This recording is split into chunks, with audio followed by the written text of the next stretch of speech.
So hi guys, this is Junaid here and एक question था।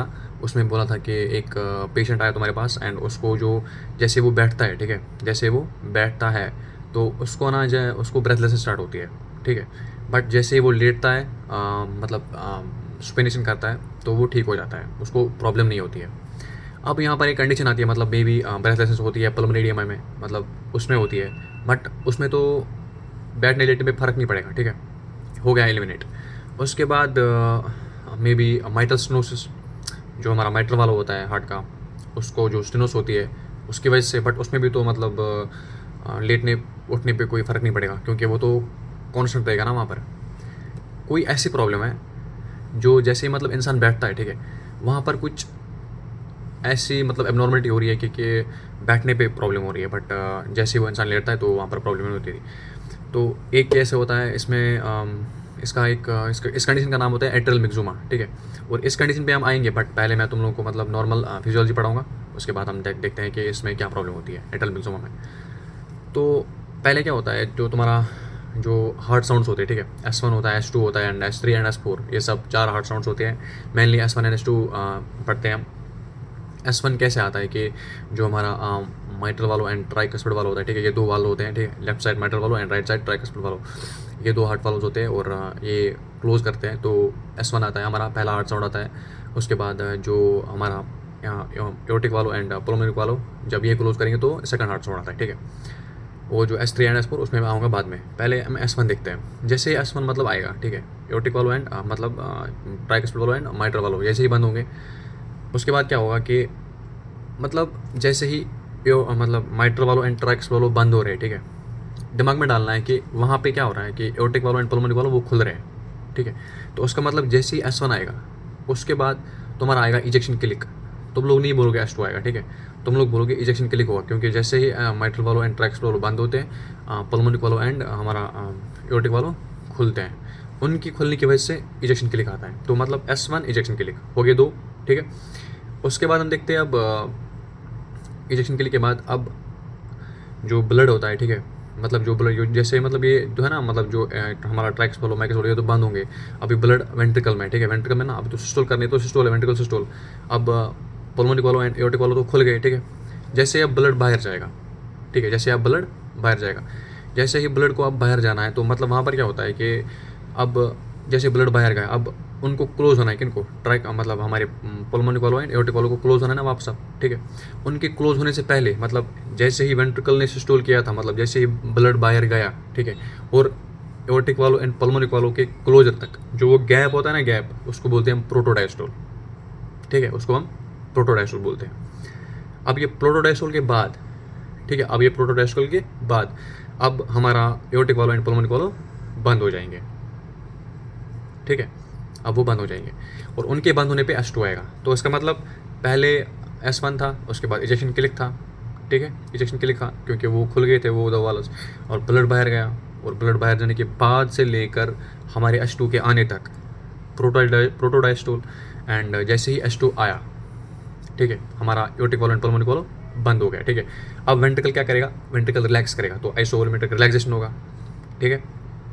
अब जैसे आइसोवोलुमेट्रिक रिलैक्सेशन होगी, अब एक फिर से एक चीज़ होगी, बट ये तो हम डायस्टोल पढ़ रहे हैं ना, मत वहाँ से मतलब अगर तुम सिस्टोल पढ़ोगे वहाँ से तो फिर से मतलब हमारा जो एओर्टिक वालों एंड मतलब हमारा माइट्रल वालों एंड ट्रैक्सोड वालों वो फिर से खुलेंगे, वो वापस खुलेंगे, अब बंद नहीं होंगे, अब वो खुलेंगे।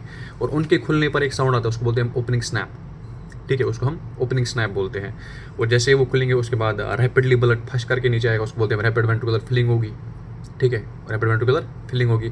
और जब रैपिड वेंट्रिकुलर फिलिंग होगी उसके बाद जो ब्लड हमारे लेफ्ट वेंट्रिकल में होगा, हमारा जो वेंट्रिकल है मतलब वो थोड़ा सा एडजस्ट करेगा, उसको बोलते हैं डायस्टेसिस, और उसके बाद फिर से एट्रियल सिस्टोल होगा। तो उसका मतलब S1 इजेक्शन क्लिक, ठीक है, S2 के पहले थोड़ा सा प्रोटोडायस्टोल, S2, ठीक है, S2 के बाद ओपनिंग स्नैप, ठीक है, उसके बाद रैपिड वेंट्रिकुलर फिलिंग, उसके बाद डायस्टेसिस एंड उसके बाद एट्रियल सिस्टोल फिर से। तो ये होता है हमारे स्टेजेस, ठीक है। तो अब यहाँ पर एक दो चीज़ें मैं बताऊँगा, बट उसके बाद मैं कुछ नहीं, तीन चीज़ें बताऊँगा, ठीक है, उसके बाद मैं मतलब ये फिजियोलॉजी ख़त्म करूँगा। पहली चीज़ क्या है, तुम्हारी जो हमारी होती है ना, मतलब जो हमारा इजेक्शन क्लिक होता है पहला, जो मतलब जैसे ही एओर्टिक वालों एंड पल्मोनिक वालों खुल गया, ठीक है, उसकी वजह से आता है इजेक्शन क्लिक। S1 से लेकर S2 तक सिर्फ 2 चीज़ें याद रखोगे तुम, ठीक है। एक इजेक्शन क्लिक, जैसे ही aortic valve and pulmonic valve खुलता है इजेक्शन क्लिक आता है, ठीक है, उसको हम इजेक्शन क्लिक बोलते हैं। और दूसरी चीज़ क्या तुम याद रखोगे, मतलब जिस बंदे का मतलब माइट्रल वाल्व प्रोलेप्स होगा, ठीक है, जिस बंदे का मतलब माइट्रल वाल्व प्रोलेप्स होगा, उस बंदे को क्या उसको आते हैं मतलब मिड सिस्टोलिक क्लिक्स बोलते हैं उसको, मिड सिस्टोलिक क्लिक्स। वो भी S1 से लेकर S2 के बीच में प्रेजेंट होता है। तो इसका मतलब जब भी कभी किसी बंदे को मतलब माइट्रल वाल्व प्रोलेप्स होगा तो उसको मिड सिस्टोलिक क्लिक्स आएंगे, और वो किसके बाद आएंगे, इजेक्शन क्लिक के बाद, ठीक है। इसका मतलब अगर तुम नॉर्मल बेसलाइन देखोगे ना, मतलब S1 ejection click mitral valve prolapse, उसकी वजह से क्या आएगा, mid systolic clicks and S2, ठीक है, हो गया ये। एंड S2 के बाद हम देखते हैं, उसके बाद मैंने बोला था ओपनिंग स्नैप, ठीक है। ओपनिंग स्नैप, जो ओपनिंग स्नैप था, ओपनिंग स्नैप का मतलब mitral valve and tracks valve खुलता है एंड खुलने पे ही एक प्रॉब्लम होती है, उसको बोलते हैं ट्यूमर प्लॉप साउंड, ठीक है, जो मैं आज तुम लोगों को बता रहा हूँ, मतलब जो एट्रियल मैक्सिमा में होता है, ठीक है, ट्यूमर प्लॉप साउंड। और उसके बाद रैपिड वेंट्रिकुलर फिलिंग, उसके बाद फिर से डायस्टिस और एट्रियल सिस्टोल। अब हम बात करते हैं ओपनिंग स्नैप और जो tumour plop sound. Opening snap तो नॉर्मल है, ठीक है, और ट्यूमर प्लॉप साउंड उसके मतलब उसको क्या करता है, उसको मतलब सुपर इम्पोज करता है, ठीक है। अब उसके बारे में बात करते हैं। एट्रियल मैक्सिमा होता क्या है। एट्रियल मैक्सिमा एक बेनाइन ट्यूमर है लेफ्ट एट्रियम का, एक पेडंकुलेट ट्यूमर होता है, मतलब ऐसे लटका हुआ होता है, मतलब हमारे जो होता है ना interventricular septum, inter atrial septum जो होता है, ठीक है, उस पर ऐसे लटका हुआ होता है, ठीक है। अब क्या प्रॉब्लम होती है, जैसे ही हमारा मतलब जैसे ही माइट्रल वाल्व जब खुलता है, ठीक है, जैसे ही वाल्व खुल गया, मतलब डायस्टोल के टाइम पे खुलेगा ना, मतलब जैसे ब्लड को नीचे जाना होगा, ठीक है, ओपनिंग से जैसे ही वाल्व खुलता है, जैसे ही वाल्व खुलता है, जो ट्यूमर है ना, ट्यूमर तो ऐसे था ना, ऐसे था, ठीक है। अब क्या, जैसे ही वाल्व खुलता है तो ये ऐसे ठक करके इसको हिट करता है, किसको, लीफलेट को, ठीक है। उसकी वजह से एक साउंड आता है, उसी को बोलते हैं हम, जैसे मतलब जैसे ही ओपनिंग स्नैप होता है, जैसे ही वाल्व खुलता है, उसको सुपर इम्पोज कौन करता है, एट्रियल मैक्सिमा का मतलब मरमर, उसको बोलते हैं हम क्या बोलते हैं उसको, ट्यूमर प्लॉप साउंड, ठीक है। ट्यूमर प्लॉप साउंड तुम्हारी मतलब अस्कल्टेटरी फाइंडिंग होती है, हम जब भी पढ़ते हैं, मतलब S1 S2, मतलब ये हाई पिच हार्ड साउंड्स होती है, और ओपनिंग स्नैप, ठीक है, ये हाई पिच हार्ड साउंड्स जो तुम डायफ्राम से सुनते हो किसके, स्टेथोस्कोप से। और S3 S4 और ये तुम्हारा ट्यूमर प्लॉप साउंड, ये लो पिच हार्ड साउंड्स होती है, ये हम सुनते हैं बेल से, ठीक है।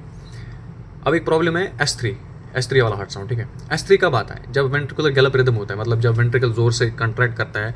अगर तुम लोग को डायरेक्टली पढ़ना है कि अगर किसी बंदे मतलब अगर कोई बंदा लेस देन मतलब 35 ईयर्स एज है, उसमें third heart sound physiologically present होता है, मतलब ये नॉर्मल है। अगर third heart sound less than 35 years बंदा है उसमें प्रेजेंट है तो ये नॉर्मल है, ठीक है। अगर कोई बंदा मतलब थर्ड हार्ट साउंड उसको प्रेजेंट है, तुम लोग सुन रहे हो थर्ड हार्ट साउंड, किसको सुपर इम्पोज करेगा, मतलब तुम्हारी रैपिड वेंट्रिकुलर फिलिंग को, ठीक है।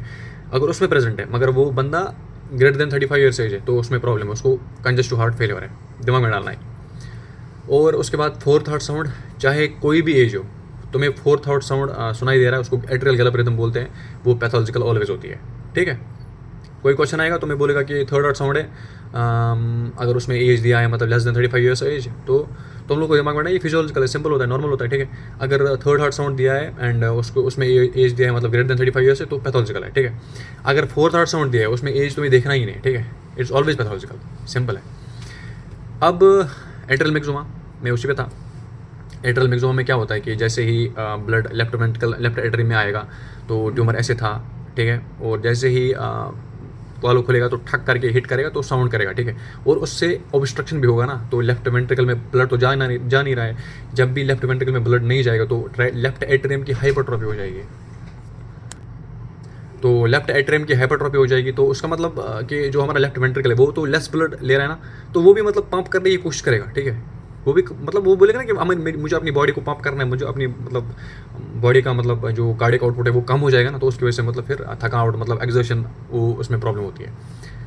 और यहाँ पर एक बज़वर्ड है, मतलब जो बैठता है इंसान तो उसको प्रॉब्लम हो रही है, क्योंकि जो ट्यूमर है ना वो बैठने पे मतलब ऐसे तो ग्रेविटी की वजह से वो नीचे ठक करके मतलब उसको हिट करेगा ना, तो उसका मतलब उसको बैठने में प्रॉब्लम हो रही है।